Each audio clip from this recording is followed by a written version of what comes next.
Chapter 4 of True Stories of Crime, written by Colleen McMahon. The Last of the Wiretappers. "Sir," replied the knave unabashed, "I am one of those who do make a living by their wits." John Felix, a dealer in automatic musical instruments in New York City, was swindled out of $50,000 on February 2, 1905, by what is commonly known as the wiretapping game. During the previous August, a man calling himself by the name of Nelson had hired room 46 in a building at 27 East 22nd Street as a school for wireless telegraphy. Later on he had installed over a dozen deal tables, each fitted with a complete set of ordinary telegraph instruments, and connected with wires which, while apparently passing out of the windows, in reality plunged behind a desk into a small dry battery. Each table was fitted with a shaded electric drop light, and the room was furnished with the ordinary paraphernalia of a telegraph office. The janitor never observed any activity in the school. There seemed to be no pupils, and no one haunted the place except a short, ill-favored person who appeared monthly and paid the rent. On the afternoon of February 1st, 1905, Mr. Felix was called to the telephone of his store and asked to make an appointment later in the afternoon with a gentleman named Nelson who desired to submit to him a business proposition. 15 minutes afterward, Mr. Nelson arrived in person and introduced himself as having met Felix at Lou Ludlam's gambling house. He then produced a copy of the Evening Telegram, which contained an article to the effect that the Western Union Telegraph Company was about to resume its pool room service. That is to say, to supply the pool rooms with the telegraphic returns of the various horse races being run in different parts of the United States. The paper also contained, in connection with this item of news, a photograph, which might, by stretch of the imagination, have been taken to resemble Nelson himself. Mr. Felix, who was a German gentleman of French sympathies, married to an American lady, had recently returned to America after a 10-year sojourn in Europe.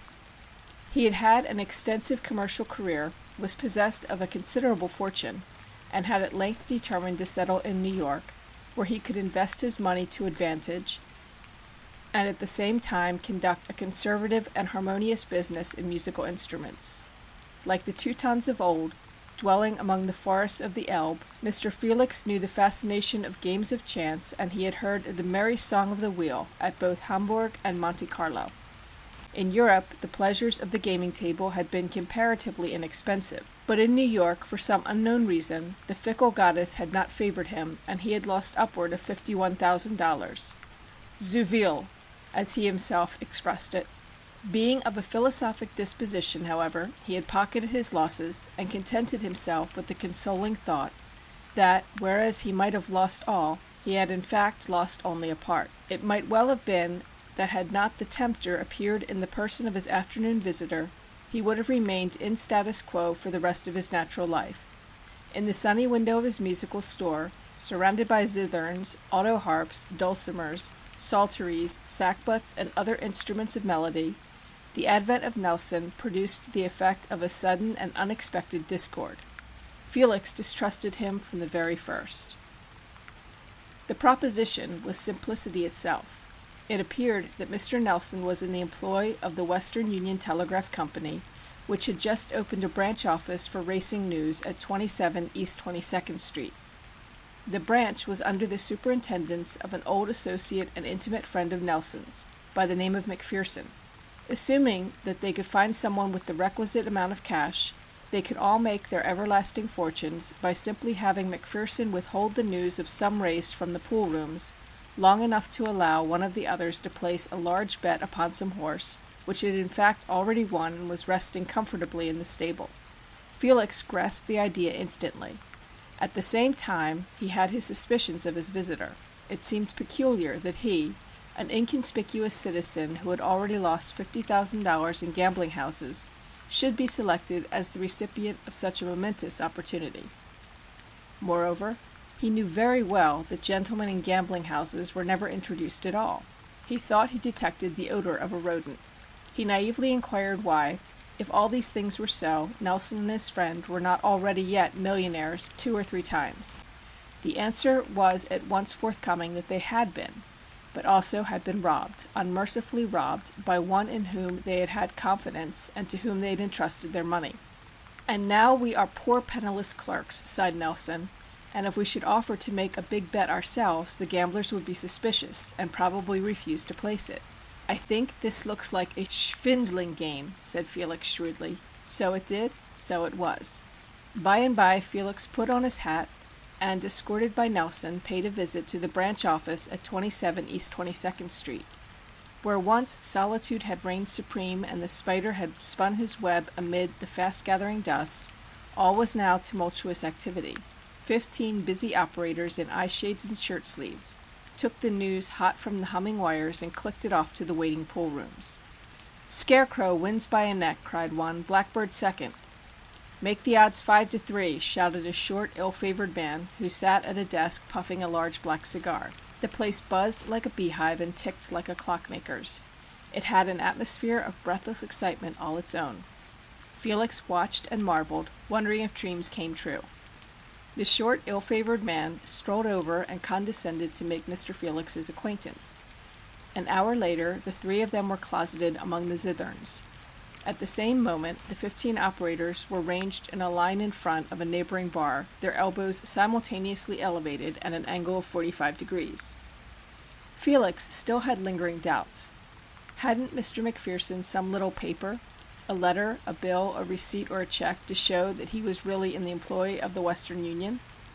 No, said Mac, but he had something better, the badge which he had received as the fastest operator among the company's employees. Felix wanted to see it, but Mac explained that it was locked up in the vault of the Farmers Loan and Trust Company. To Felix this had a safe sound, Farmers Trust Company. Then matters began to move rapidly. It was arranged that Felix should go down in the morning and get $50,000 from his bankers, Seligman and Meyer. After that he was to meet Nelson at the store and go with him to the pool room, where the big financiers played their money. McPherson was to remain at the office and telephone them the results of the races in advance. By nightfall they would be worth $500,000. "I hope you have a good large safe," remarked Nelson tentatively. The three conspirators parted with mutual expressions of confidence and esteem. Next morning Mr. Felix went to his bankers and procured $50,000 in 5 $10,000 bills. The day passed very slowly. There was not even a flurry in zitherns. He waited impatiently for Nelson, who was to come at 5 o'clock.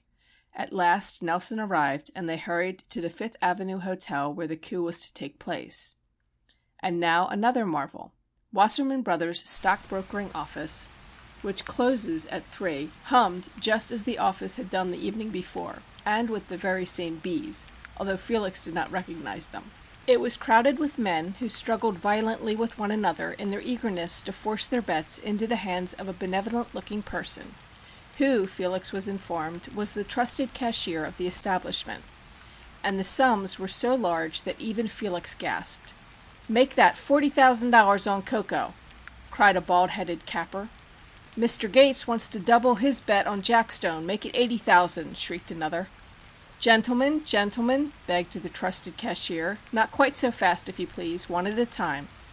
"$60,000 on Hesper, for a place," bawled one addressed as Mr. Keene, while Messrs. Ryan, Whitney, Belmont, Sullivan, McCarran, and Murphy all made handsome wagers. From time to time a sporty-looking man standing beside a ticker shouted the odds and read off the returns. Felix heard with straining ears, "They're off! Baby leads at the quarter. Susan is gaining. They're on the stretch. Satan wins by a nose. Peter second." There was a deafening uproar, hats were tossed ceilingward, and great wads of money were passed out by the trusted cashier to indifferent millionaires. Felix wanted to rush in and bet at once on something. If he waited, it might be too late. Was it necessary to be introduced to the cashier? No. Would he take the bet? All right, but... At that moment a page elbowed his way among the money, calling plaintively for "Felix, Mr. Felix." Shrinking at the thought of such publicity in such distinguished company, Felix caught the boy's arm and learned that he was wanted at the telephone booth in the hotel. "It must be Mac," said Nelson. "Now don't make any mistake." Felix promised to use the utmost care. It was Mac. "Is this Mr. Felix? Yes? Well, be very careful now. I'm going to give you the result of the third race, which has already been run. I will hold back the news 3 minutes. This is merely to see if everything is working right. Don't make any bet. If I give you the winners correctly, you can put your money on the fourth race. The horse that won the last is Colonel Starbottle. Don Juan is second. Now just step back and see if I am right." Felix rushed back to the pool room. As he entered, the man at the tape was calling out that they were off. In due course, they reached the quarter and then the half. A terrific struggle was in progress between Colonel Starbottle and Don Juan. First one was ahead, and then the other. Finally they came thundering down the stretch, Colonel Starbottle winning by a neck. Gates won $90,000, and several others pocketed wads running anywhere from $20,000 to $60,000. Felix hurried back to the telephone. Mac was at the other end. "Now write this down," admonished McPherson. "We can't afford to have any mistake. Old Stone has just won the fourth race, with Calvert second. Play Old Stone to win at 5-1. We shall make $250,000, and Old Stone is safe in the stable all the time, and his jockey is smoking a cigarette on the clubhouse veranda. Good luck, old man." Felix had some difficulty in getting near the trusted cashier. So many financiers were betting on Calvert. Felix smiled to himself. He'd show them a thing or two. Finally he managed to push his envelope containing the 5 $10,000 bills into the trusted cashier's hand. The latter marked it Old Stone 5-1 to win, and thrust it into his pocket. Then Whitney or somebody bet $70,000 on Calvert. "They're off!" shouted the man at the tape. How he lived while they tore around the course Felix never knew. Neck and neck Old Stone and Calvert passed the quarter, the half, and the three-quarter post, and with the crowd yelling like demons came hurtling down the stretch. "Old Stone wins!" cried the booster at the tape, in a voice husky with excitement. Calvert a close second. Felix nearly fainted. His head swam. He had won $250,000. Then the voice of the booster made itself audible above the confusion. "What? A mistake? Not possible!" "Yes. Owing to some confusion at the finish, both jockeys wearing the same colors, the official returns now read Calvert first, Old Stone second." Among the zitherns Felix sat and wondered if he had been schvindled. He had not returned to Wasserman Brothers. Had he done so, he would have found it empty 5 minutes after he had lost his money. The millionaires were already streaming hilariously into Sharkey's. Gates pledged Belmont and Keene pledged Whitney. Each had earned $5 by the sweat of his brow. The glorious army of wire-tappers had won another victory, and their generals had consummated a campaign of months. Expenses roughly $600. Receipts $50,000. Net profits $48,400. Share of each $16,133. A day or two later Felix wandered down to police headquarters, and in the rogues' gallery identified the photograph of Nelson, whom he then discovered to be none other than William Crane, alias John Lawson, alias John Larson, a well-known wire-tapper arrested some dozen times within a year or two for similar offenses. McPherson turned out to be Christopher Tracy, alias Charles J. Tracy, alias Charles Tompkins, alias Topping, alias Toppin, etc., etc., arrested some 8 or 10 times for wiretapping. The trusted cashier materialized in the form of one Wyatt, alias Fred Williams, etc., a wiretapper and pal of Chappie Moran and Larry Summerfield. Detective Sergeants Fogarty and Mundy were at once detailed upon the case, and arrested within a short time both Nelson and McPherson. The trusted cashier who had pocketed Felix's $50,000 has never been caught. It is said that he is running a first-class hostelry in a western city, but that is another story. When Acting Inspector O'Brien ordered McPherson brought into his private room, the latter unhesitatingly admitted that the three of them had trimmed Felix of his $50,000, exactly as the latter had alleged.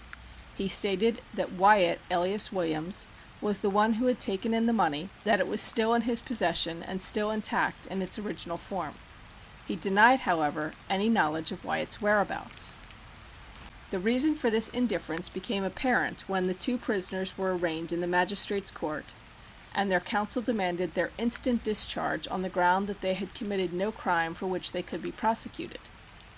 He cited an old New York case, McCord versus the People, which seemed in a general way to sustain his contention, and which had been followed by another and much more recent decision, the People versus Livingston. The first of these cases had gone to the Court of Appeals, and the general doctrine had been enunciated that where a person parts with his money for an unlawful or dishonest purpose, even though he is tricked into so doing by false pretenses, a prosecution for the crime of larceny cannot be maintained. In the McCord case, the defendant had falsely pretended to the complainant, a man named Miller, that he was a police officer and held a warrant for his arrest. By these means he had induced Miller to give him a gold watch and a diamond ring as the price of his liberty. The conviction in this case was reversed on the ground that Miller parted with his property for an unlawful purpose. But there was a very strong dissenting opinion from Mr. Justice Peckham, now a member of the bench of the Supreme Court of the United States. In the second case, that of Livingston, the complainant had been defrauded out of $500 by means of the green goods game, but this conviction was reversed by the Appellate Division of the Second Department on the authority of the McCord case. The opinion in this case was written by Mr. Justice Cullen, now Chief Judge of the New York Court of Appeals, who says in conclusion, "We very much regret being compelled to reverse this conviction. Even if the prosecutor intended to deal in counterfeit money, that is no reason why the appellant should go unwhipped of justice. We venture to suggest that it might be well for the legislature to alter the rule laid down in McCord versus the People." Well might the judges regret being compelled to set a rogue at liberty simply because he had been ingenious enough to invent a fraud, very likely with the assistance of a shyster lawyer, that involved the additional turpitude of seducing another into a criminal conspiracy. Livingston was turned loose upon the community, in spite of the fact that he had swindled a man out of $500, because he had incidentally led the latter to believe that in return he was to receive counterfeit money or green goods which might be put into circulation.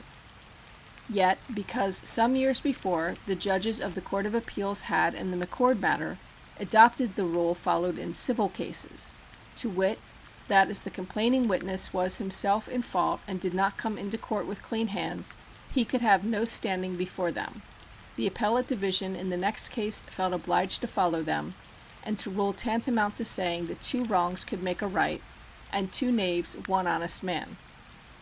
It may seem a trifle unfair to put it in just this way, but when one realizes the iniquity of such a doctrine as applied to criminal cases, it is hard to speak softly. Thus the broad and general doctrine seemed to be established, that so long as a thief could induce his victim to believe that it was to his advantage to enter into a dishonest transaction, he might defraud him to any extent in his power. Immediately there sprang into being hordes of swindlers, who, aided by adroit shyster lawyers, invented all sorts of schemes which involved some sort of dishonesty upon the part of the person to be defrauded. The wiretappers, of whom Larry Summerfield was the Napoleon, the gold brick and green goods men, and the sick engineers flocked to New York, which, under the unwitting protection of the Court of Appeals, became a veritable Mecca for persons of their ilk. To readers unfamiliar with the cast of mind of professional criminals, it will be almost impossible to appreciate with what bold insouciance these vultures now hovered over the metropolitan barnyard. Had not the Court of Appeals itself recognized their profession? They had nothing to fear. The law was on their side. They walked the streets, flaunting their immunity in the very face of the police. Wiretapping became an industry, a legalized industry, with which the authorities might interfere at their peril. Indeed, there is one instance in which a wiretapper successfully prosecuted his victim, after he had trimmed him, upon a charge of grand larceny arising out of the same transaction. One crook bred another every time he made a victim, and the disease of crime, the most infectious of all distempers, ate its way unchecked into the body politic.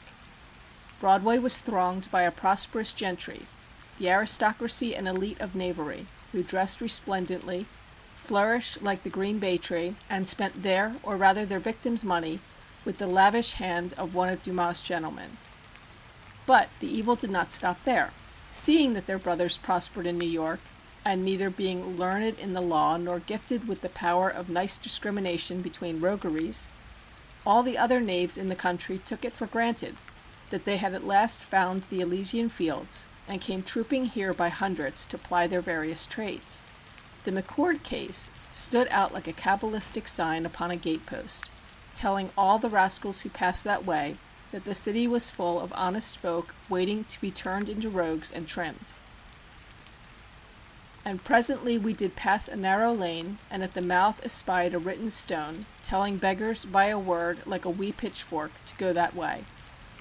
The tip went abroad that the city was good graft for everybody, and in the train of the wiretappers thronged the flim-flammer, confidence man, booster, capper, and every sort of affiliated crook, recalling Charles Reade's account in The Cloister and the Hearth of Gerard in Lorraine among their kin of another period. Quote, "With them, and all they had, 'twas lightly come and lightly go. And when we left them, my master said to me, This is thy first lesson, but tonight we shall be at Hansburg. Come with me to the Rotboss there, and I'll show thee all our folk and their lays, and especially the Losners, the Dutzers, the Schleppers, the Gickuses, the Schwanfelters, whom in England we call the shivering jemmies, the Sundträgers, the Schweigers, the Joners, the Cecildaggers, the Genscherers, in France Marcandiers Arifauds, the Venerans, the Stabulaires, with a few foreigners like ourselves, such as Pietres, Franc-Miteaux, Polissons, Malingros, traders, rufflers, whipjacks, damerars, glimmerars, jarkmen, patricots, swatters, autumn morts, walking morts. No, cried I, stopping him, art as gleesome as the evil one accounting of his imps. I'll jot down in my tablet all these caitiffs and their accursed names, for knowledge is knowledge, but go among them alive or dead, that will I not with my good will." Unquote. And a large part of it was due simply to the fact that 7 learned men upon 7 comfortable chairs in the city of Albany had said, many years ago, that neither the law nor public policy designs the protection of rogues in their dealings with each other, or to ensure fair dealing and truthfulness as between each other in their dishonest practices. The reason that the wiretapping game was supposed to come within the scope of the McCord case was this. It deluded the victim into the belief that he was going to cheat the pool room by placing a bet upon a sure thing. Secondarily, it involved, as the dupe supposed, the theft or disclosure of messages which were being transmitted over the lines of a telegraph company, a misdemeanor. Hence, it was argued, the victim was as much a thief as the proposer of the scheme, had parted with his money for dishonest purpose, did not come into court with clean hands, and no prosecution could be sustained, no matter whether he had been led to give up his money by means of false pretenses or not. While wiretapping differed technically from the precise frauds committed by McCord and Livingston, it nevertheless closely resembled those swindlers in general character, and came clearly within the doctrine that the law was not designed to protect rogues in their dealings with each other. No genuine attempt had ever been made to prosecute one of these gentry, until the catastrophe which deprived Felix of his $50,000.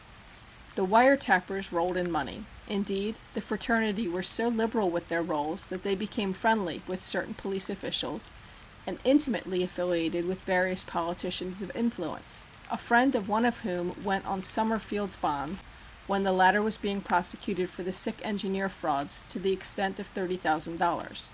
They regularly went to Europe in the summer season, and could be seen at all the race courses and gambling resorts of the continent. It is amusing to chronicle in this connection that just prior to McPherson's arrest, that is to say during the summer vacation of 1904, he crossed the Atlantic on the same steamer with an assistant district attorney of New York County, who failed to recognize his ship companion, and found him an entertaining and agreeable comrade. The trial came before Judge Warren W. Foster, in Part 3 of the General Sessions on February 27, 1906. A special panel quickly supplied a jury, which, after hearing the evidence, returned in short order a verdict of guilty. As Judge Foster believed the McCord case to be still the law of the state, he, of his own motion and with commendable independence, immediately arrested judgment. The people thereupon appealed. The Court of Appeals sustained Judge Foster, and the defendant was discharged. It is, however, satisfactory to record that the legislature at its next session amended the penal code in such a way as to entirely deprive the wiretappers and their kind the erstwhile protection which they had enjoyed under the law. End of Chapter 4. Recording by Colleen McMahon.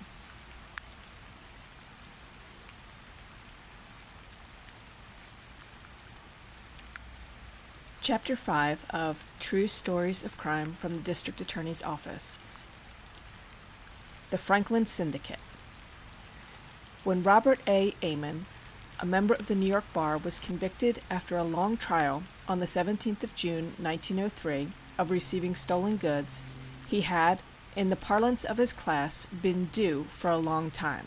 The stolen property in question was the sum of $30,500 in greenbacks, part of the loot of the notorious Franklin Syndicate, devised and engineered by William F. Miller, who later became the cat's paw of his legal adviser, the subject of this history. Amon stood at the bar and listened complacently to his sentence of not less than 4 years at hard labor in Sing Sing. A sneer curved his lips as, after nodding curtly to his lawyer, he turned to be led away by the court attendant. The fortune snatched from his client had procured for him the most adroit of counsel, the most exhaustive of trials. He knew that nothing had been left undone to enable him to evade the consequences of his crime, and he was cynically content. For years Bob Amon had been a familiar figure in the Wall Street district of New York. Although the legal adviser of swindlers and confidence men, he was a type of American whose energies, if turned in a less dubious direction, might well have brought him honorable distinction. Tall, strong as a bull, bluff, good-natured, reckless, and of iron nerve, he would have given good account of himself as an Indian fighter or frontiersman.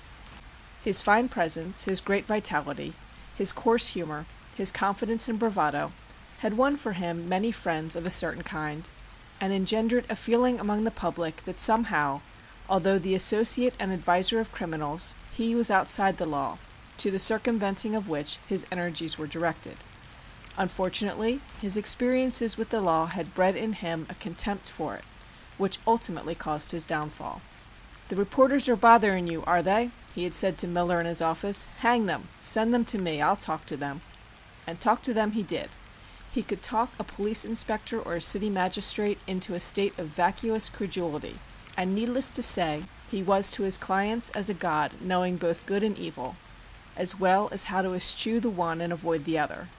Miller hated, loathed, and feared him, yet freely entrusted his liberty, and all he had risked his liberty to gain, to this strange and powerful personality which held him enthralled by the mere exercise of a physical superiority.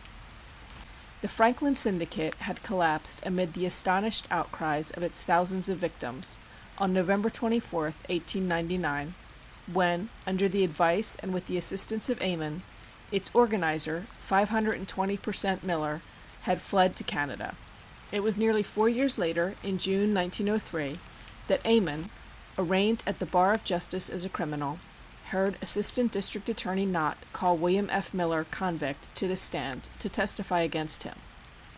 A curious contrast they presented as they faced one another, the emaciated youth of 25, the hand of death already tightly fastened upon his meagre frame, coughing, hollow-cheeked, insignificant, flat-nosed, almost repulsive, who dragged himself to the witness chair, and the swaggering athlete who glared at him from the bar surrounded by his cordon of able counsel.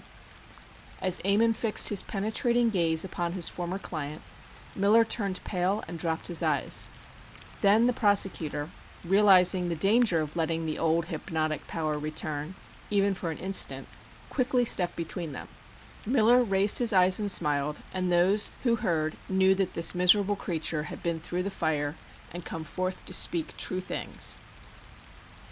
The trial of Amon involved practically the reproving of the case against Miller, for which the latter had been convicted and sentenced to 10 years in state's prison, whence he now issued like one from the tomb to point the skeleton, incriminating finger at his betrayer. But the case began by the convict witness testifying that the whole business was a miserable fraud from start to finish, carried on and guided by the advice of the defendant. He told how he, a mere boy of 21, burdened with a sick wife and baby, unfitted by training or ability for any sort of lucrative employment, a hanger-on of bucket shops, and, in his palmiest days, a speculator in tiny lots of feebly margined stocks, finding himself without means of support, conceived the alluring idea of soliciting funds for investment promising enormous interest, and paying this interest out of the principal entrusted to him. For a time he preyed only upon his friends, claiming inside information of large deals, and paying 10% per week on the money received out of his latest deposits. Surely the history of civilization is a history of credulity. Miller prospered. His earlier friend customers, who had hesitatingly taken his receipt for $10, and thereafter had received $1 every Monday morning, repeated the operation, and returned in ever-increasing numbers. From having his office in his hat, he took an upper room in a small 2-story house at 144 Floyd Street, Brooklyn, a humble tenement, destined to be the scene of one of the most extraordinary exhibitions of man's cupidity and foolishness in modern times. At first he had tramped round like a peddler, delivering the dividends himself and soliciting more, but soon he hired a boy. This was in February 1899. Business increased. The golden flood began to appear in an attenuated but constant rivulet. He hired 4 more employees and the whole top floor of the house. The golden rivulet became a steady stream. From a panhandler he rolled in ready thousands. The future opened into magnificent auriferous distances.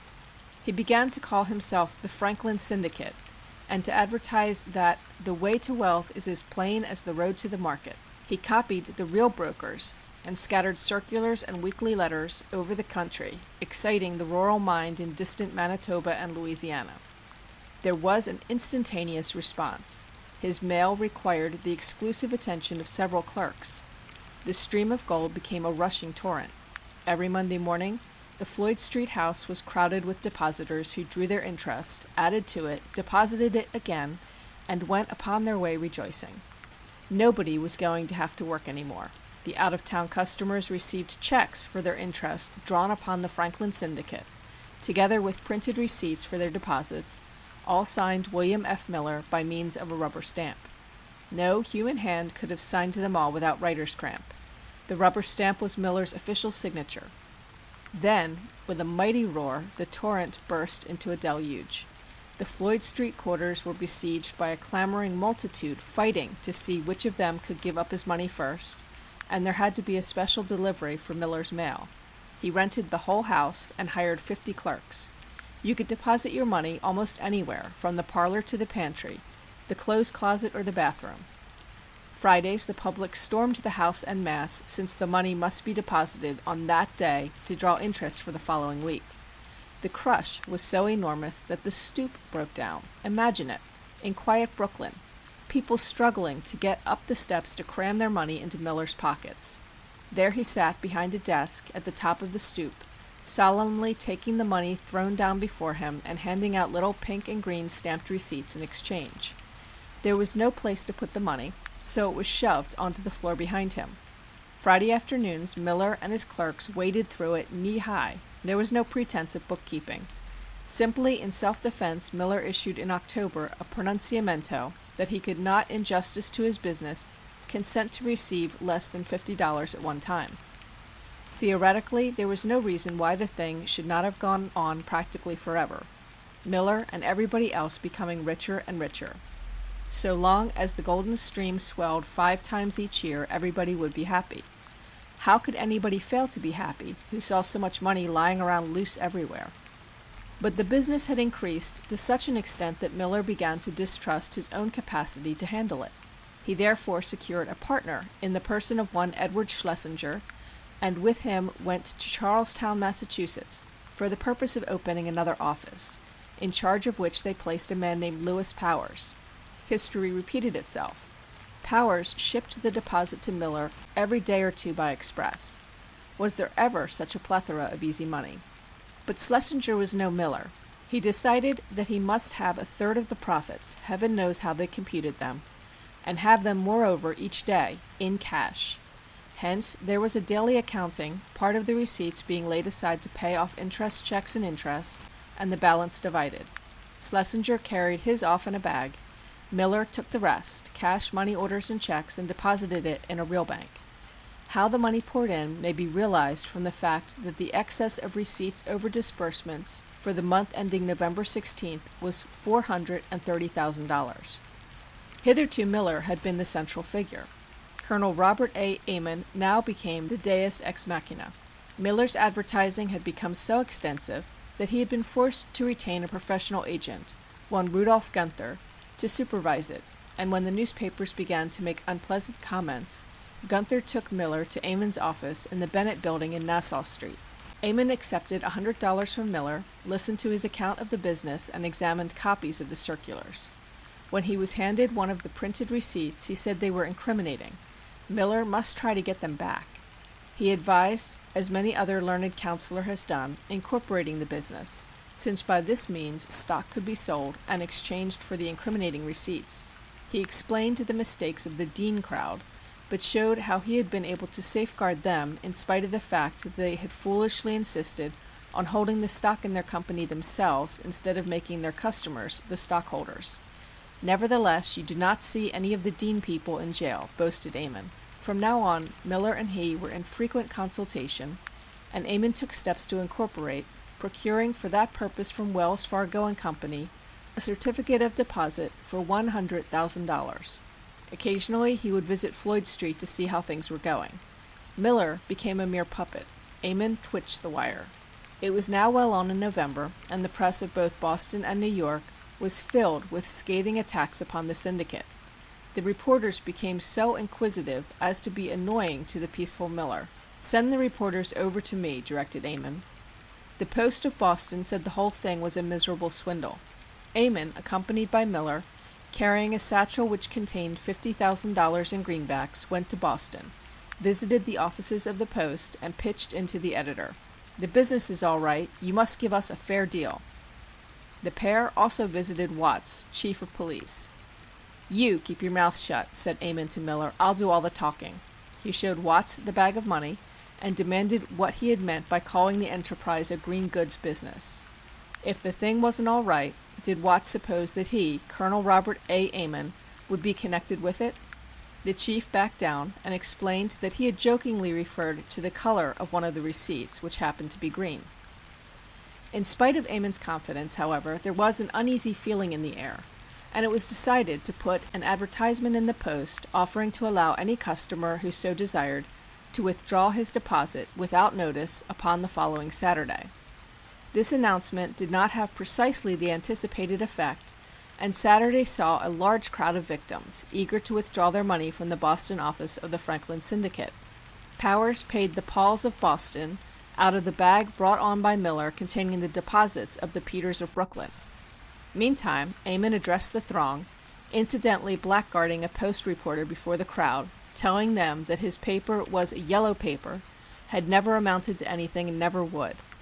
Some timid souls took courage and redeposited their money. The run continued one day, and cost Amon and Miller about $28,000. Amon took $5,000 cash as a fee out of the bag, and the pair returned to New York, but confidence had been temporarily restored. The beginning of the end, however, was now in sight, at least for the keen vision of Bob Amon. He advised stimulating deposits and laying hands on all the money possible before the crash came. Accordingly, Miller sent a telegram collect to all depositors. "We have inside information of a big transaction, to begin Saturday or Monday morning. Big profits. Remit at once so as to receive the profits. William F. Miller, Franklin Syndicate." 1,000 or so were returned, the depositors having refused to pay the charges. The rest of the customers, in large measure, responded. But the game was nearly up. There were scareheads in the papers. Miller saw detectives on every corner, and like a rat leaving a sinking ship, Schlesinger scuttled away for the last time with a bag of money on the evening of Tuesday, November 21st, 1899. The rest of the deposits were crammed into Miller's desk and left there overnight. The next morning Miller returned to Floyd Street and spent that day in the usual routine, and also on Thursday remained until about 12 o'clock noon, when he placed $30,500 in bills in a satchel, and started for Amon's office, where he found Schlesinger likewise with a satchel. "The jig's up," announced Schlesinger. "Billy, "I think you'll have to make a run for it," said Eamon. "The best thing for you is to go to Canada." It still remained to secure the money, which Miller had deposited in the banks, in such a way that the customers could not get hold of it. Eamon explained how that could easily be done. The money should be all turned over to him, and none of the creditors would ever see it again. He did not deem it necessary to suggest that neither would Miller. Accordingly, the two, the lawyer and the client, went to the office of Wells, Fargo and Company, Eamon obligingly carrying the satchel containing the $30,500. Here, Eamon deposited the contents to his own account, as well as the certificate of deposit for $100,000 previously mentioned, and a check for $10,000 representing the balance of Miller's loot. In addition to this, he received an order for $40,000 United States government bonds, which were on deposit with Wells Fargo and Company, and later, through Miller's father, $65,000 in bonds of the New York Central Railroad and the United States government. Thus, Eamon secured from his dupe the sum of $245,500, the actual market value of the securities bringing the amount up to $250,500, besides whatever sums he had been paid by Miller for legal services, which could not have been less than $10,000 or $15,000.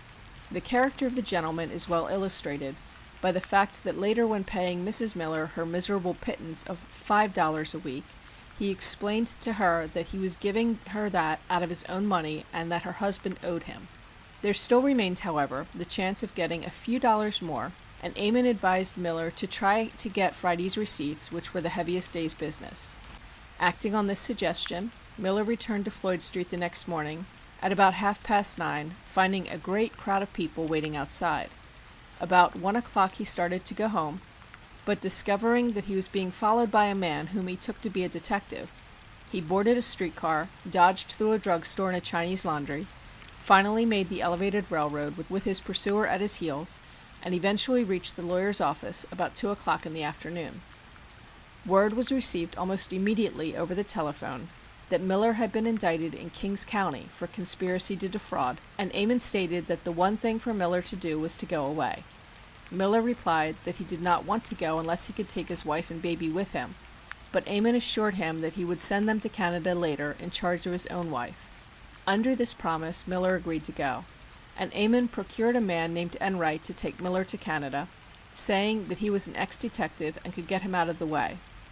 Eamon further promised to forward to Miller whatever money he might need to retain lawyers for him in Montreal.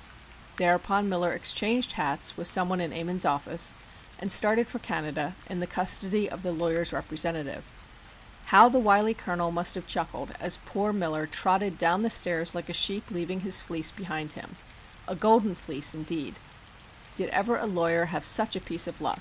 Here was a little fellow who had invented a brilliant scheme to get away with other people's money, and had carried it through successfully, more than successfully, beyond the dreams of even the most avaricious criminal, and then, richer than Midas, had handed over the whole jolly fortune to another, for the other's asking, without even taking a scrap of paper to show for it. More than that, he had then voluntarily extinguished himself. Had Eamon not chuckled, he would not have been Bob Eamon. The money was stolen, to be sure, but Eamon's skirts were clear. There was nothing to show that the $245,000 he had received was stolen money. There was only one man, a discredited felon, who could hint that the money was even tainted, and he was safely over the border in a foreign jurisdiction, not in the custody of the police, but of Eamon himself, to be kept there, as Mr. Robert C. Taylor so aptly phrased it in arguing Eamon's case on appeal, on waiting orders. Eamon had Miller on a string, and as soon as Eamon, for his own sake, was compelled to either produce Miller or run the risk of indictment, he pulled the string and brought Miller back into the jurisdiction. Needless to say, great was the ado made over the disappearance of the promoter of the Franklin Syndicate, and the authorities of Kings County speedily let it become known that justice required that someone should be punished for the colossal fraud which had been perpetrated. The grand jury of the county started a general investigation. Public indignation was stirred to the point of ebullition. In the midst of the rumpus, there came a knock on the office door of the Honorable John F. Clark, District Attorney of Kings County, and Colonel Robert A. Eamon announced himself. The two men were entire strangers to each other, but this did not prevent Eamon, with his inimitable assurance, from addressing the District Attorney by his first name. "How are you, John?" he inquired nonchalantly. "What can I do for you?" Mr. Clark repressed his natural inclination to kick the insolent fellow forcibly out of his office, invited him to be seated, and rang for a stenographer.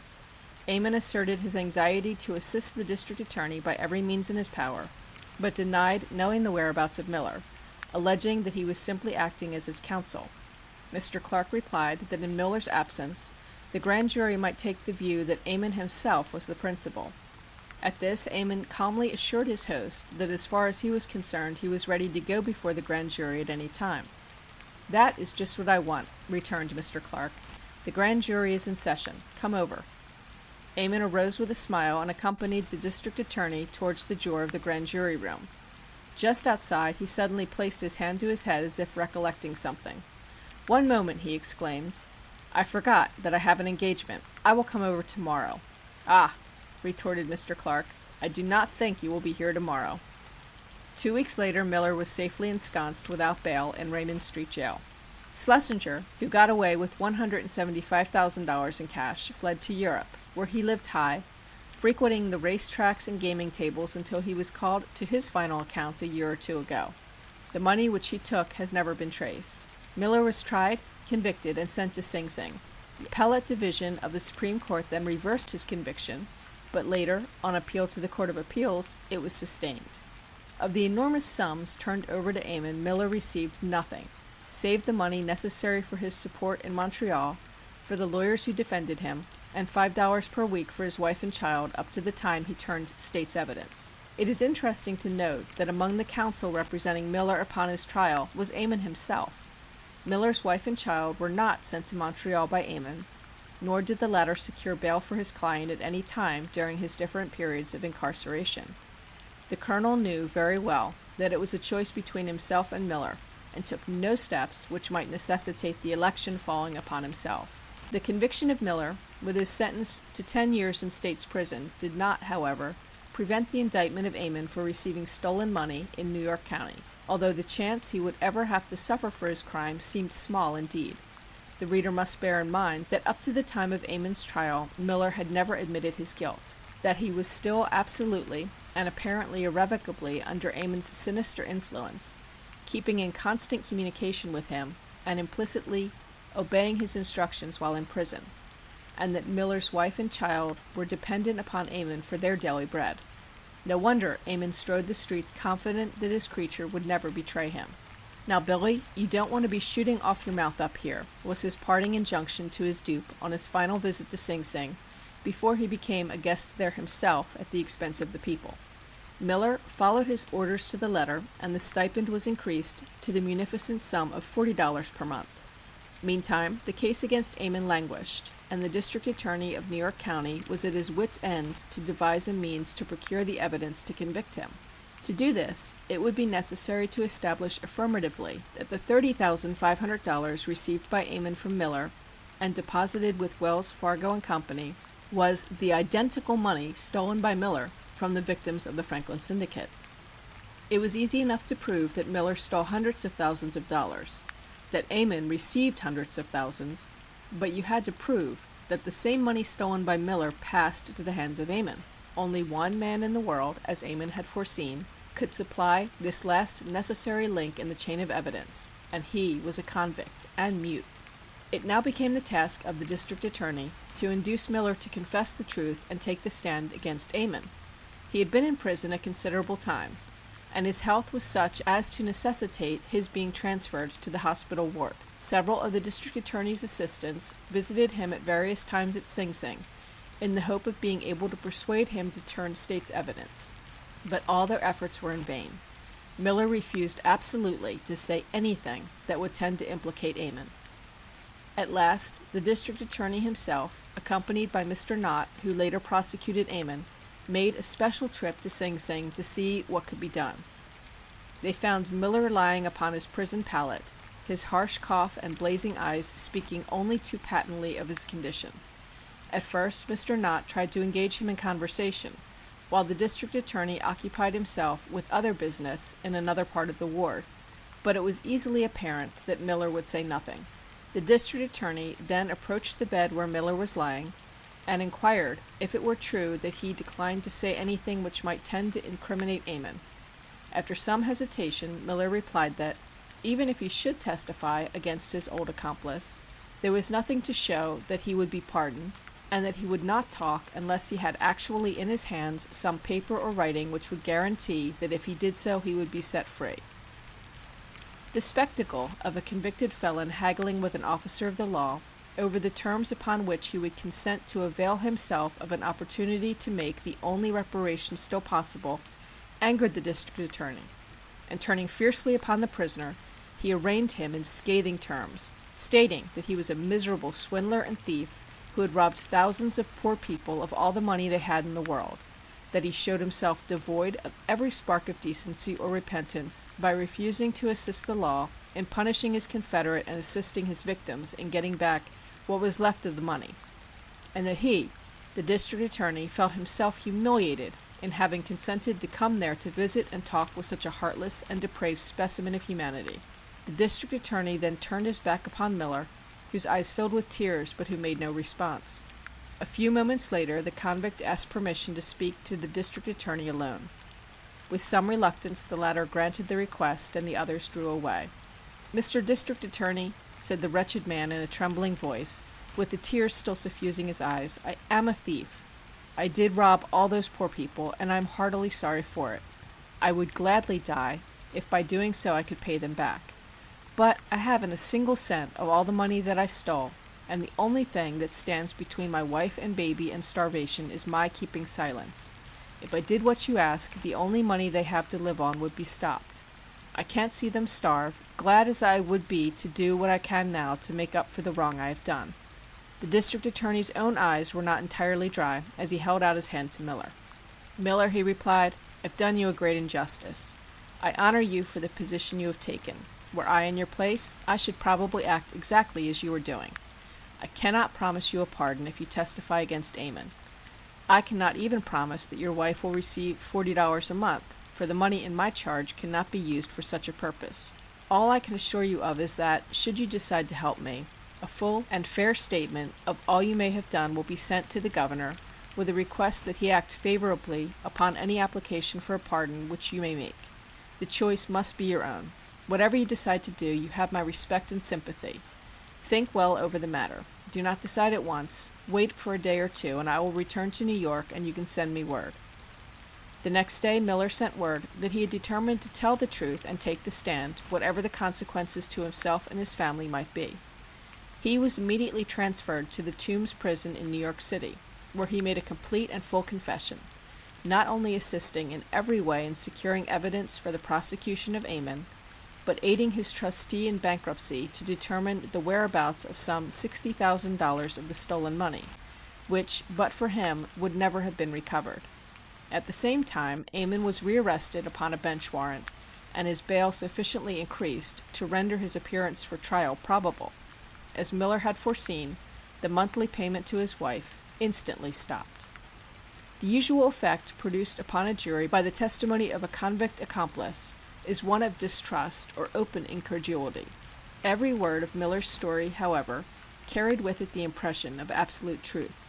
As he proceeded, in spite of the sneers of the defense, an extraordinary wave of sympathy for the man swept over the courtroom, and the jury listened with close attention to his graphic account of the rise and fall of the outrageous conspiracy which had attempted to shield its alluring offer of instant wealth behind the name of America's most practical philosopher, whose only receipt for the same end had been frugality and industry. Supported as Miller was by the corroborative testimony of other witnesses, and by the certificates of deposit, which Ammon had, with his customary bravado, made out in his own handwriting, no room was left for even the slightest doubt, not only that the money had been stolen, but that Ammon had received it. Indeed, so plain was the proposition, that the defense never for an instant contemplated the possibility of putting Ammon upon the stand in his own behalf. It was in truth an extraordinary case, for the principal element in the proof was made out by the evidence of the thief himself that he was a thief.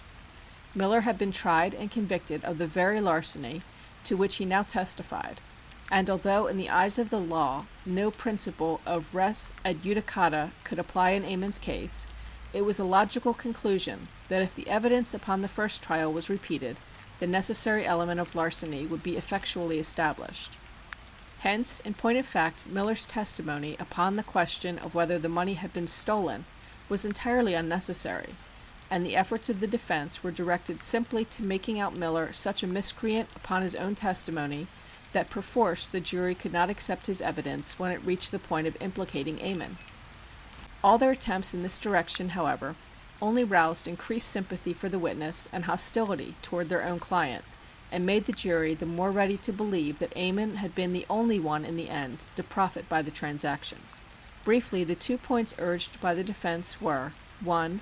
That Ammon was acting only as Miller's counsel, and hence was immune, and 2. That there was no adequate legal evidence that the $30,500 which Ammon had deposited, as shown by the deposit slip, was the identical money stolen from the victims of the Franklin Syndicate. As bearing upon this, they urged that the stolen money had in fact been deposited by Miller himself, and so had lost the character of stolen money before it was turned over to the defendant, and that Miller's story, being that of an accomplice, required absolute corroboration in every detail. The point that Ammon was acting only as a lawyer was quickly disposed of by Judge Neuberger.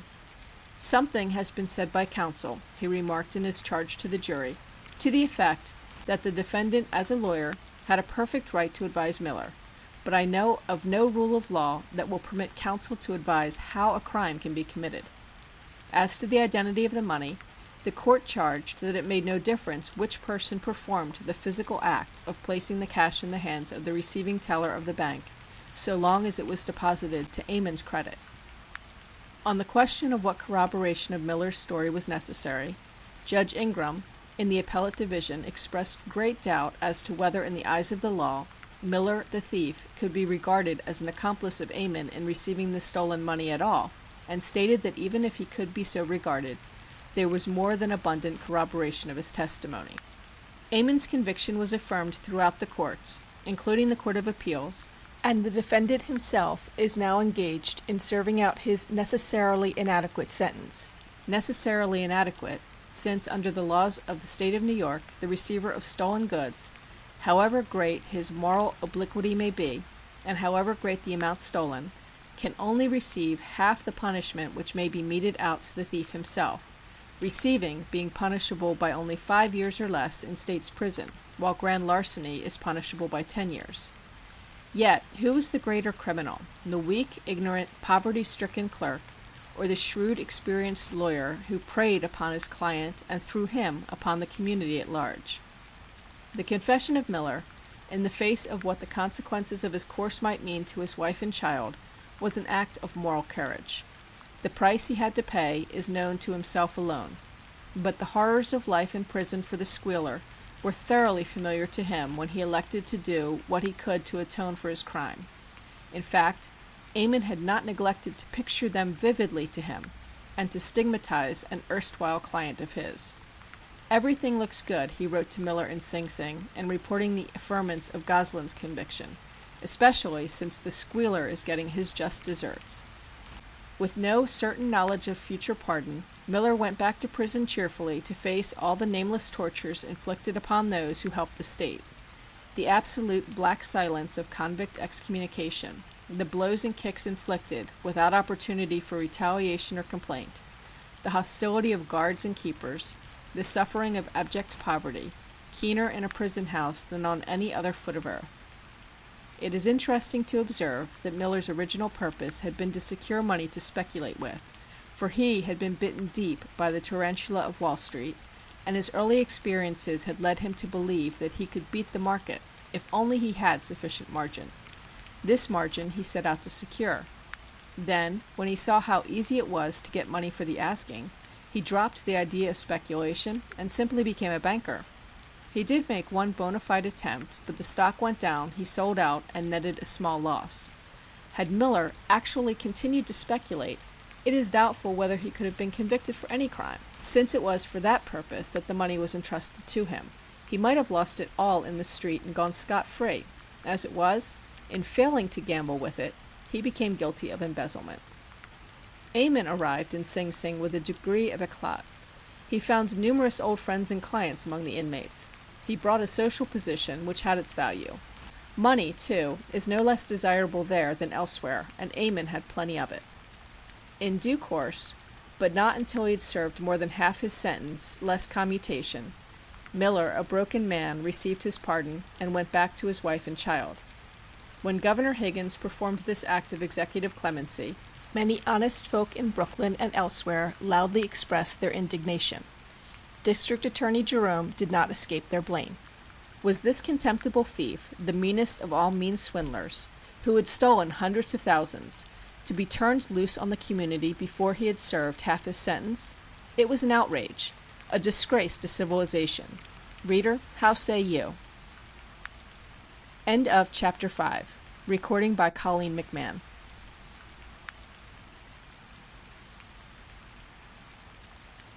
Chapter 6 of True Stories of Crime from the District Attorney's Office by Arthur Cheney Train. This LibriVox recording, if haste to be rich shall not be innocent. Proverbs 28, verse 20. The victim of moral overstrain is the central figure in many novels and countless magazine stories. In most of them, he finally repents him fully of his sins past and returns to his former or to some equally desirable position to lead a new and better life. The dangers and temptations of the street are, however, too real and terrible to be studied other than in actuality, and the fall of hundreds of previously honest young men owing to easily remedied conditions should teach its lesson, not only to their comrades but to their employers as well. The ball and chain, quite as often as repentance and forgiveness, ends their experience. No young man takes a position in a banking house with the deliberate intention of becoming an embezzler. He knows precisely, as well as does the reader, that if he listens to the whisper of temptation he is lost, and so does his employer. Yet the employer, who would hold himself remiss if he allowed his little boy to have the run of the jam closet, and then discovered that the latter's lips bore evidence of petty larceny, or would regard himself as almost criminally negligent if he placed a priceless pearl necklace where an ignorant chimney sweep might fall under the hypnotism of its shimmer, will calmly allow a condition of things in his own brokerage or banking office, where a $15 a week clerk may have free access to $1 million worth of negotiable securities, and even encourage the latter by occasional sure tips to take a flyer in the market. It is a deplorable fact that the officers of certain companies occasionally unload undesirable securities upon their employees, and in order to boom or create a movement in a certain stock, will induce the persons under their control to purchase it. It would be a rare case in which a clerk who valued his situation would refuse to take a few shares in an enterprise which the head of the firm was fathering. Of course, such occurrences are the exceptions, but there are plenty of houses not far from Wall Street where the partners know that their clerks and messengers are playing the market, and exert not the slightest influence to stop them.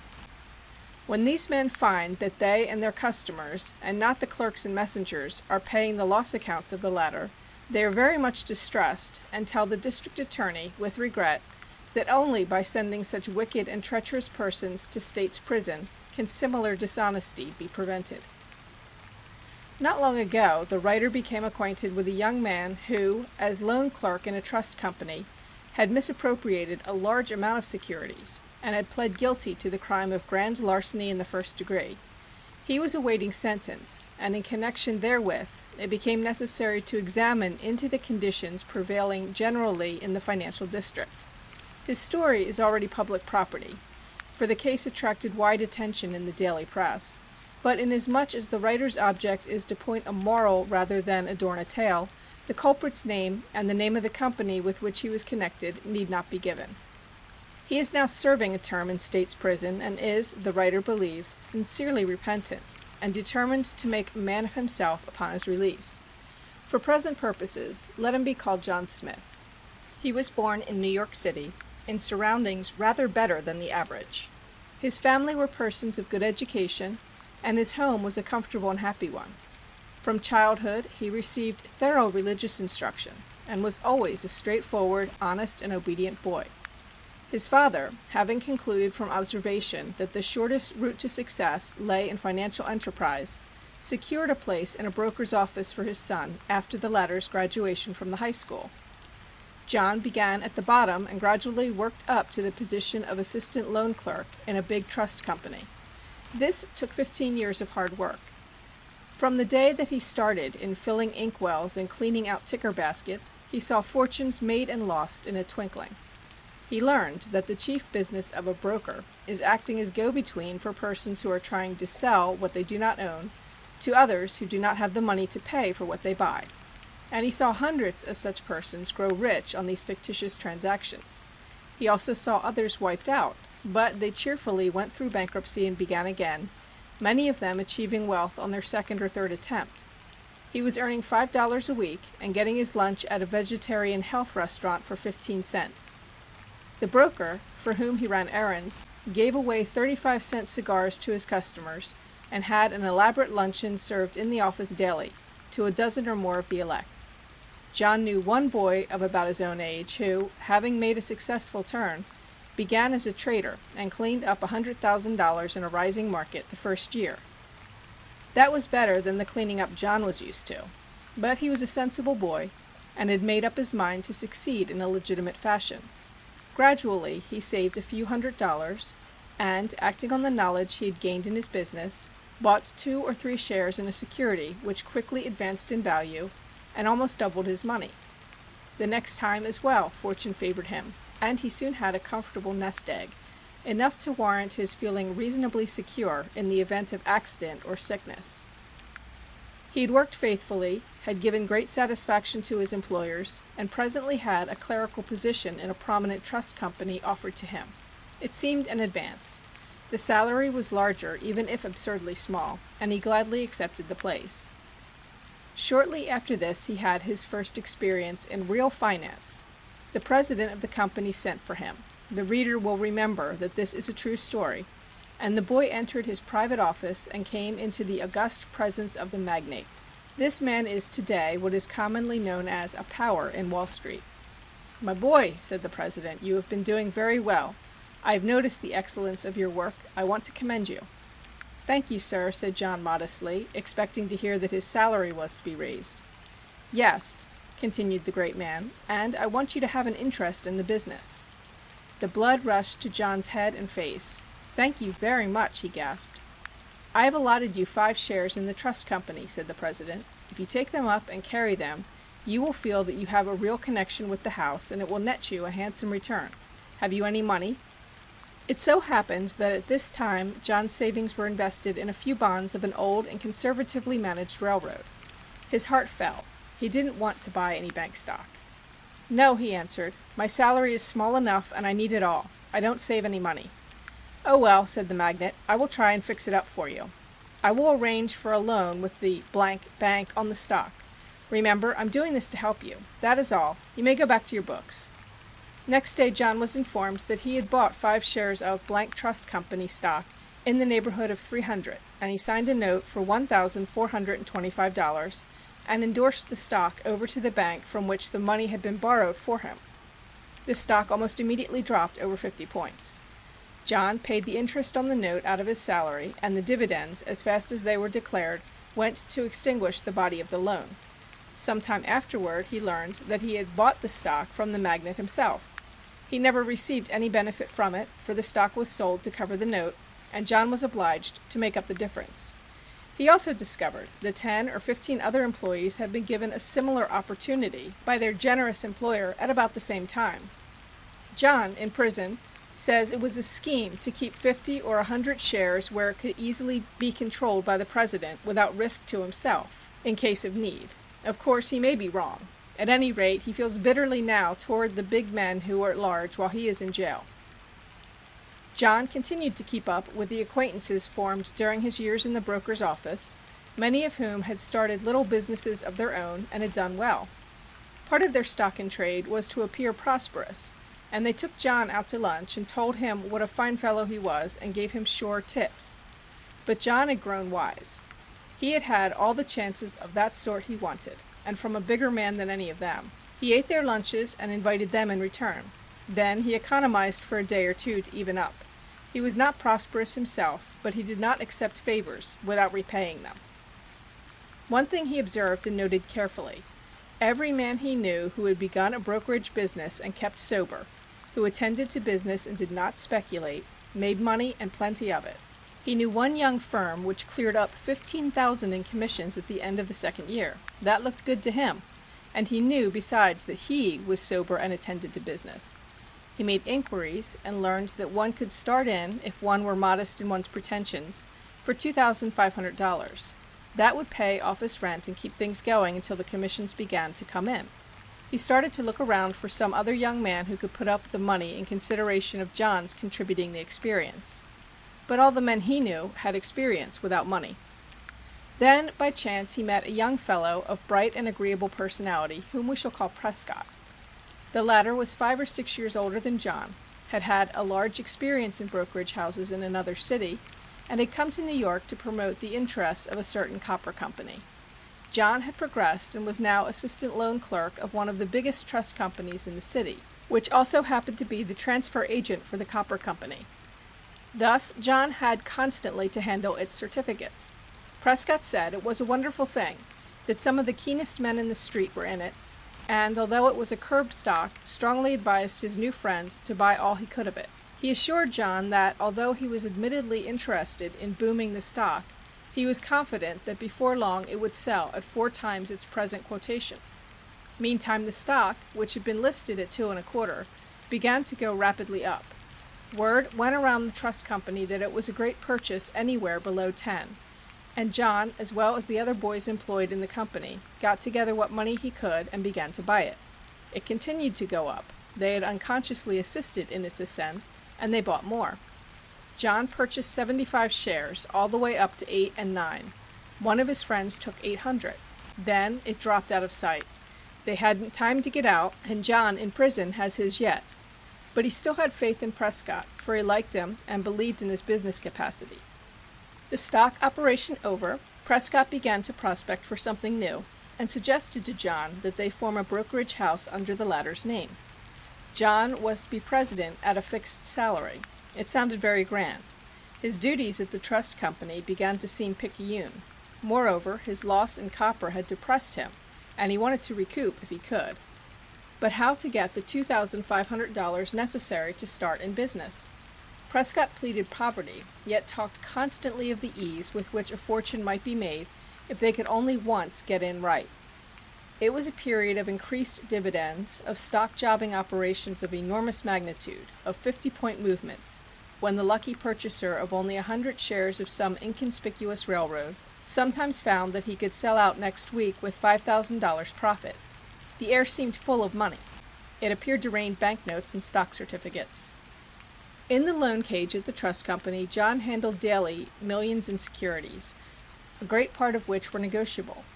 When almost everybody was so rich, he wondered why anyone remained poor. 2 or 3 men of his own age gave up their jobs in other concerns and became traders, while another opened an office of his own. John was told that they had acted on good information, had bought a few hundred shares of Union Pacific, and were now comfortably fixed. He would have been glad to buy, but copper had left him without anything to buy with. One day Prescott took him out to lunch and confided to him that one of the big speculators had tipped him off to buy cotton, since there was going to be a failure in the crop. It was practically a sure thing. $2,000 margin would buy enough cotton to start them in business, even if the rise was only a very small one. "Why don't you borrow a couple of bonds?" asked Prescott. "Borrow from whom?" inquired John. "Why, from some customer of the trust company."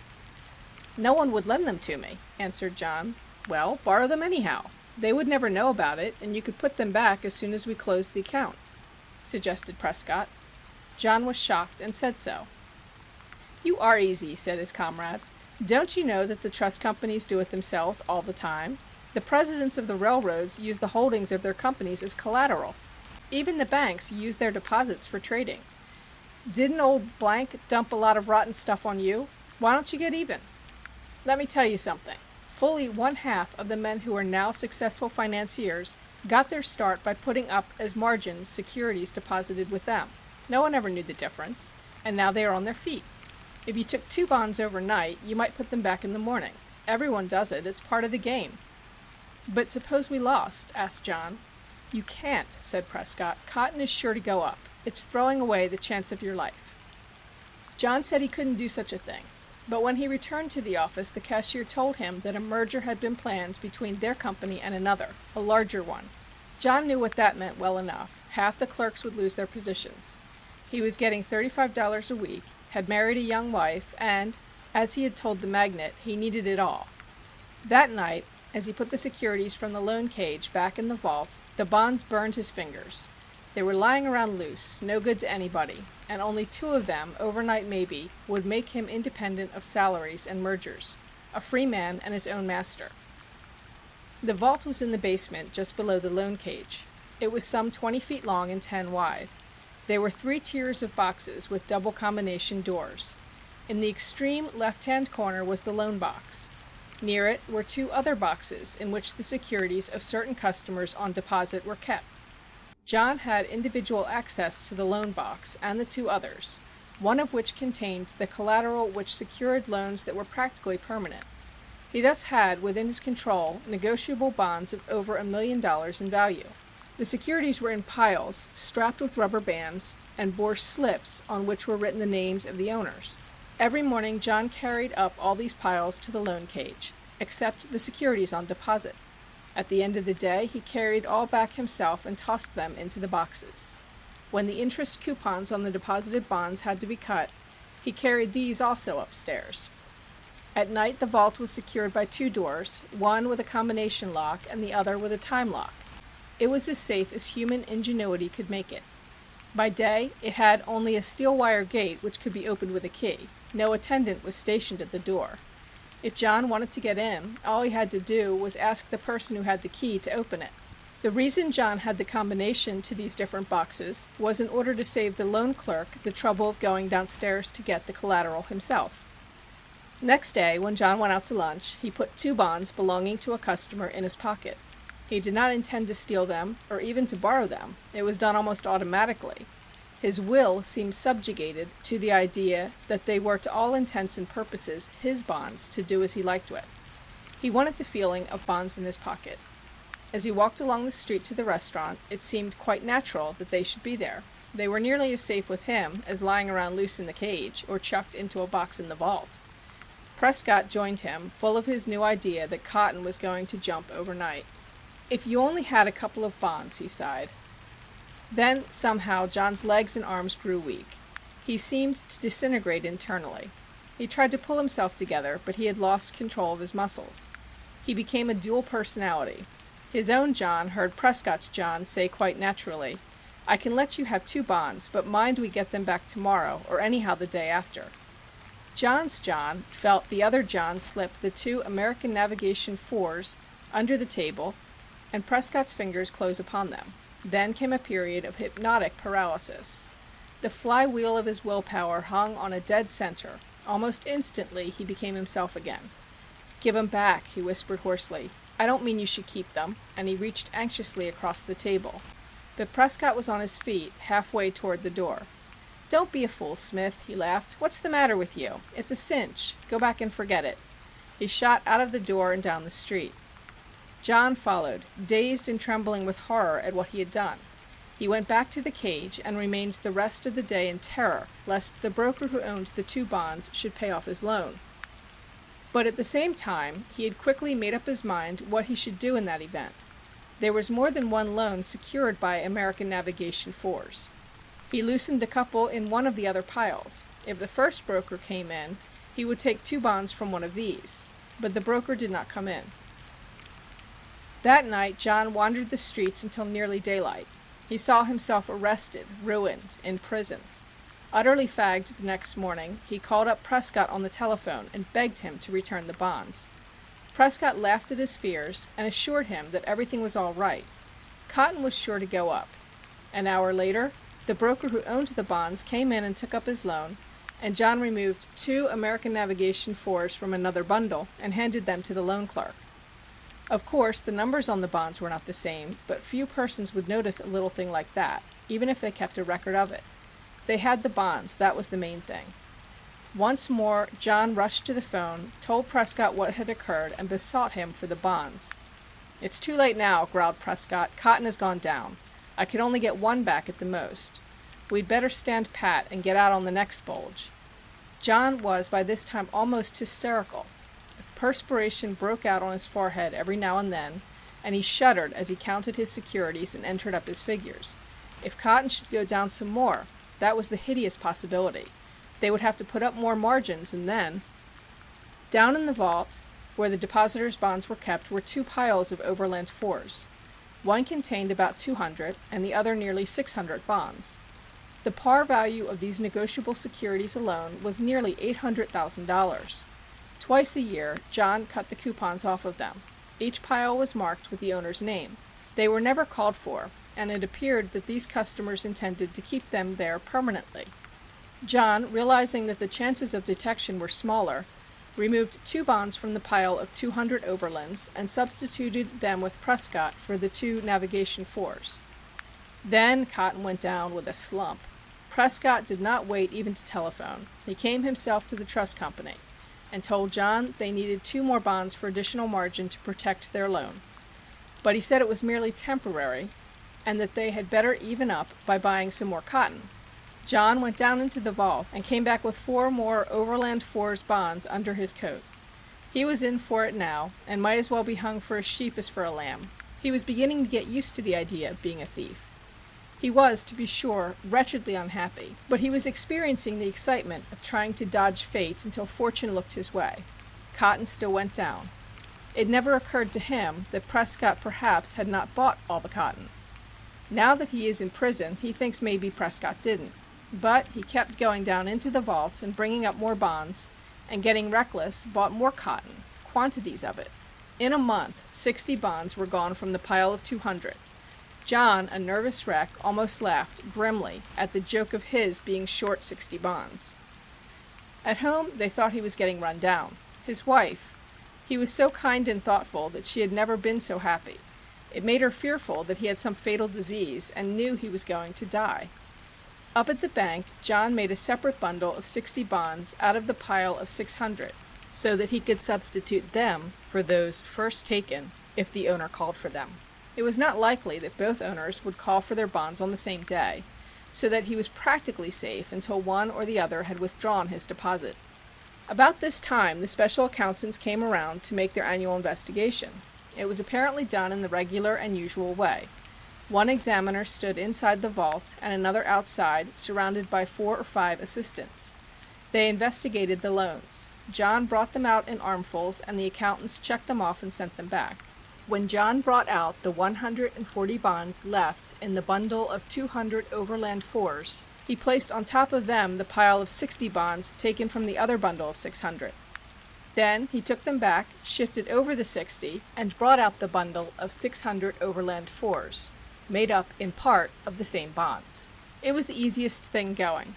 The experts simply counted the 60 bonds twice, and John had the 60 bonds, or Prescott had them, down the street. Later, the same firm of experts certified to the presence of $300,000 of missing bonds, counting the same bundle, not only twice, but 5 and 6 times. You see, Prescott's John had grown wise in his generation. After that, he felt reasonably secure. It did seem almost unbelievable that such a situation could exist, but it was, nevertheless, a fact that it did. He expected momentarily that his theft would be detected, and that he would be thrown into prison. And his fear of the actual arrest, the moment of public ignominy, the shock and agony of his wife and family, were what drove him sleepless into the streets, and every evening to the theaters, to try to forget what must inevitably come. But the fact that he had gone wrong, that he was a thief, that he had betrayed his trust, had lost its edge.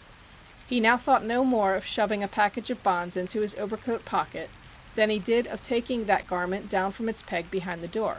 He knew from inquiry that men who stole a few $100s and were caught usually got as long a term as those who stole thousands. If he stole 1 bond, he was just as likely to get 10 years in state's prison as if he stole 50. So he stole 50, and when they were wiped out, he stole 50 more. And, well, if the reader is interested, he will learn before the end of the story just what John did steal. Somehow, Prescott's speculations never succeeded. Occasionally they would make a good turn and get a few bonds back, but the next week there would be a new fiasco, and John would have to visit the Overland 4s again.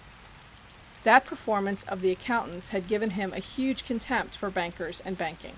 He knew that if he wanted to, he could grab up $1 million any day and walk off with it, but he didn't want to. All he desired now was to get back to where he was before. All the speculation was in the hands of Prescott, and Prescott never seemed worried in the least. He called on John almost daily for what extra bonds were needed as additional collateral, and John took his word absolutely as to the result of the transactions. He could not do otherwise, for one word from Prescott would have ruined him. Before long, the pile of 200 Overland 4s was gone. So was a large quantity of other securities, for John and Prescott had dropped cotton and had gone plunging into the stock market. Here, however, they had no better success than before. Of course, a difficulty arose when the interest on the Overland 4s came due. The coupons had to be cut by someone in the bank, and although John usually cut them, he did not always do so. Sometimes the loan clerk himself would take a hand and call for a particular lot of bonds. John, however, was now fertile in devices. The owner of the larger pile of 600 bonds usually wrote to have his coupons cut about the 27th of April. John would make up a collection of 600 bonds of the same sort, carry them up, and cut the coupons in the loan cage. The other man generally sent in a draft for his interest on the 2nd or 3rd of May. But now the bonds were away, scattered all over the street. So John started a new operation to get the bonds back and straighten out the coupon tangle. He substituted with the brokers an equal number of bonds of other companies, the interest upon which was not yet due. There was a large block of electric 5s and Cumberland 4s, which served his purpose admirably, and thus he kept up with the game.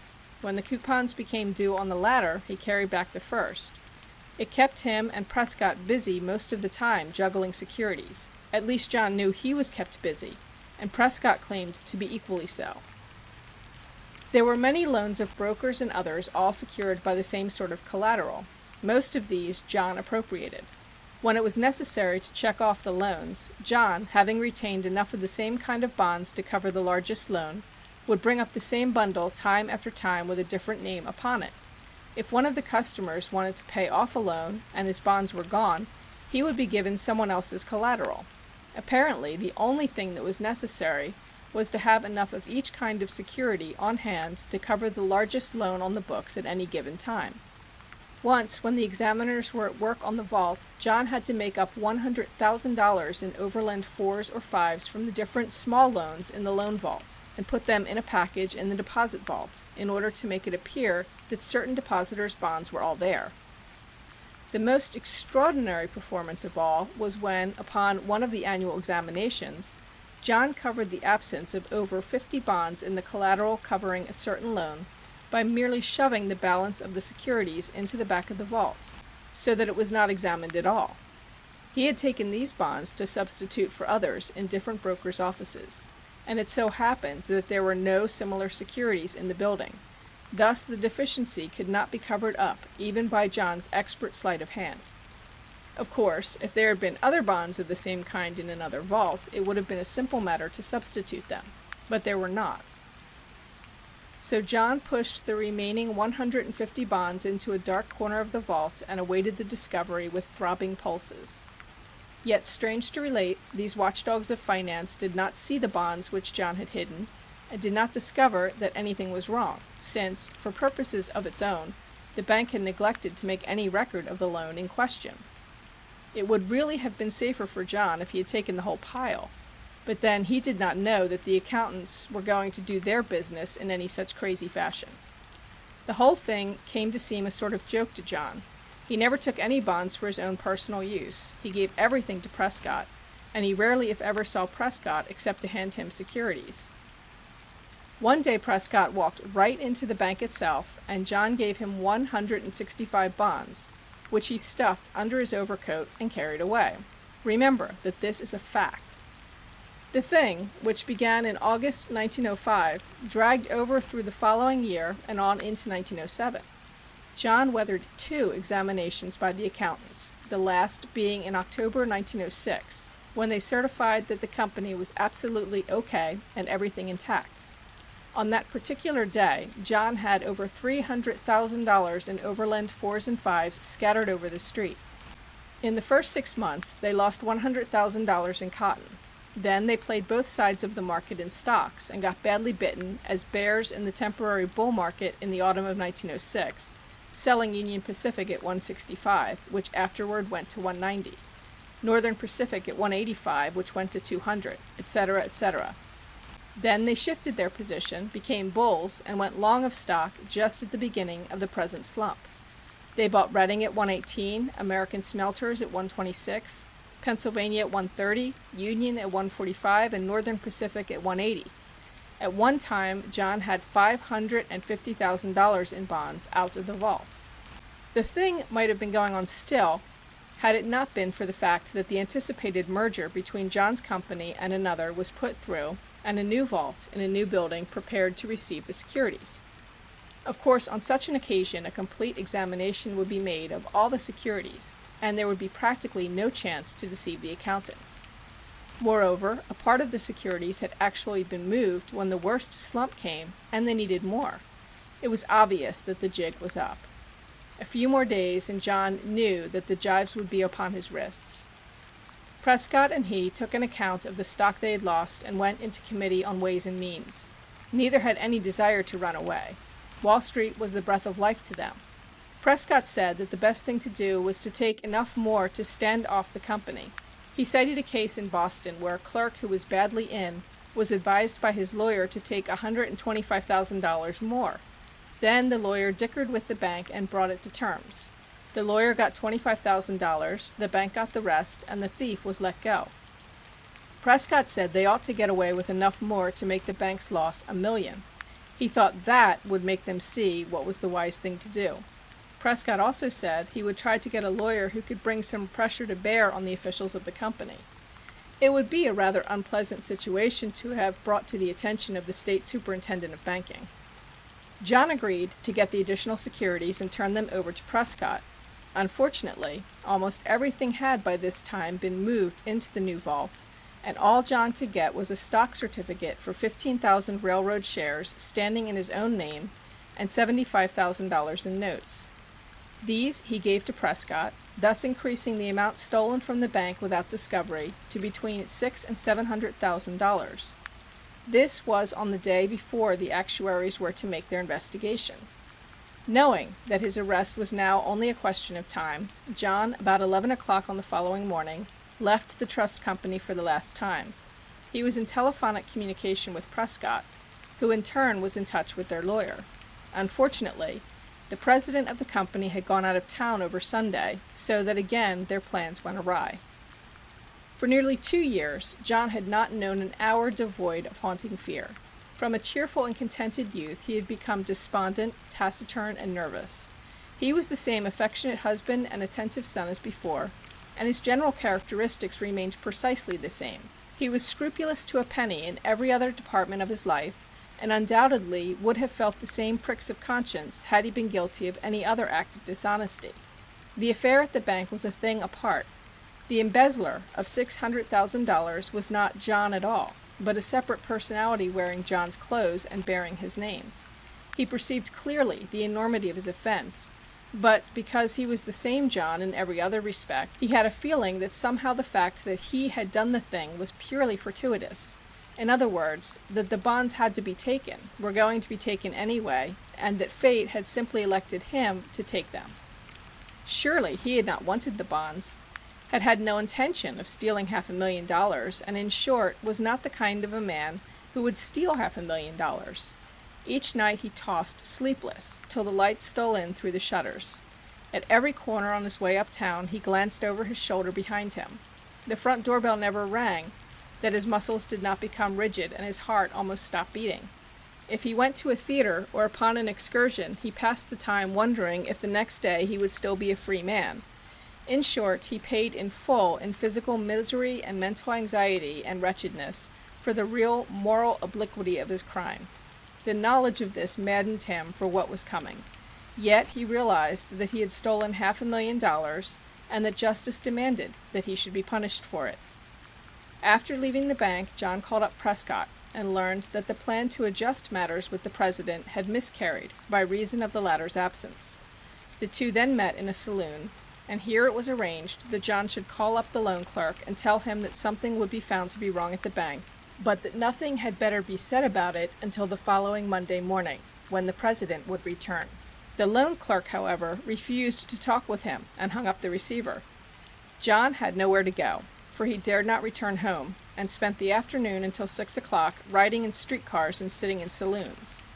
At that hour he again communicated with Prescott, who said that he had secured rooms for him and his wife at a certain hotel, where they might stay until matters could be fixed up. John arranged to meet his wife at 42nd Street with Prescott and conduct her to the hotel.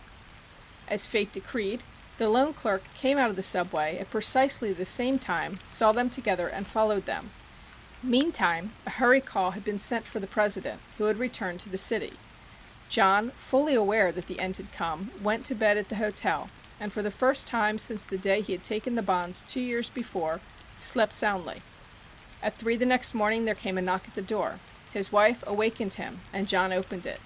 As he did so, a policeman forced his way in, and the loan clerk, who stood in the corridor just behind him, exclaimed theatrically, "Officer, there is your man."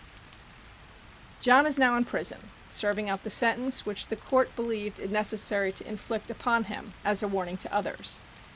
Prescott is also serving a term at hard labor, a sentence somewhat longer than John's. The trust company took up their accounts, paid the losses of the luckless pair, and, owing to a rise in prices which came too late to benefit the latter, escaped with the comparatively trifling loss of little over $100,000. At once, every banking house and trust company upon the street looked to its system of checks upon the honesty of its employees, and took precautions which should have been taken long before. The story was a 9 days' wonder. Then Union Pacific dropped 20 points more, the tide of finance closed over the heads of John and Prescott, and they were forgotten. Had the company, instead of putting itself at the mercy of a $35 a week clerk, placed double combinations on the loan and deposit vaults and employed 2 men, one to act as a check upon the other, to handle its securities, or had it merely adopted the even simpler expedient of requiring an officer of the company to be present when any securities were to be removed from the vaults, John would probably not now be in jail. It would seem that it would not be a difficult or complicated matter to employ a doorkeeper, who did not have access himself, to stand at the door of the vault and check off all securities removed therefrom or returned thereto. An officer of the bank should personally see that the loans earned up to the cage in the morning were properly returned to the vaults at night and secured with a time lock. Such a precaution would not cost the stockholders 0.1% in dividends. It is a trite saying that an ounce of prevention is worth a pound of cure. But this is as true, in the case of financial institutions at least, from the point of view of the employee as of the company. It is an ingenious expedient to insure oneself with a Fidelity Corporation against the possible defalcations of one's servants, and doubtless certain risks can only be covered in some such fashion.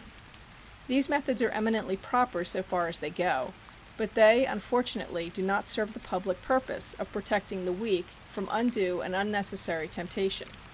Banks and trust companies are prone to rely on the fact that most peculations are easily detected and severely punished, but the public interest demands that all business, state, municipal, and private, should be so conducted that dishonesty may not only be punished, but prevented. A builder who took a chance on the strength of a girder would have small credit in his profession. A good bridge is one which will bear the strain, not only of the pedestrian but of the elephant. A deluge or an earthquake may occur and the bridge may tumble, but next time it is built stronger and better. Thus science progresses and the public interest is subserved. A driver who overloads his beast is regarded as a fool or a brute. Perhaps such names are too harsh for those who overload the moral backbone of an inexperienced subordinate. Surely the fault is not all on one side. While there are no formulas to calculate the resiliency of the human character, we may demand the same prudence on the part of the officers of financial institutions as we do from nursemaids, lumbermen, and manufacturers of explosives. Though we may have confidence in the rectitude of our fellows, We have no right to ignore the limitations and weaknesses of mankind. It would not outrage the principles of justice if one who placed needless and disproportionate strain upon the morals of another were himself regarded as an accessory to the crime. End of Chapter 6. Recording by Colleen McMahon.